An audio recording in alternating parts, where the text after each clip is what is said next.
One of the benefits of being brought on board by the Sunshine State Vintage Motocross Club was we got to go across the state of Florida and race at all kinds of different tracks. This is up in the Panhandle in Jasper, Florida. This was our first shot with a really hard packed track. We didn't have a whole lot of experience jumping. We didn't have a lot of experience doing much. We just got on our three-wheelers, put them on the motocross track, and tried to race. First year was absolutely a monster amount of fun. The people that we met and the people that came out to come and race with us was absolutely phenomenal. We had people coming from across the country to come out and race with us.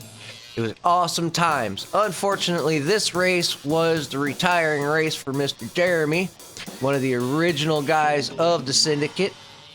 He crashed really hard. We got some footage of it. At the end of this video, we'll kind of blow it up. It might be a little blurry, but you can see that 86 Tri-Z tumbling over. Inverts just getting dug into the dirt. Yeah, he hurt himself pretty bad on this crash. That's part of motocross, though. You got to be careful.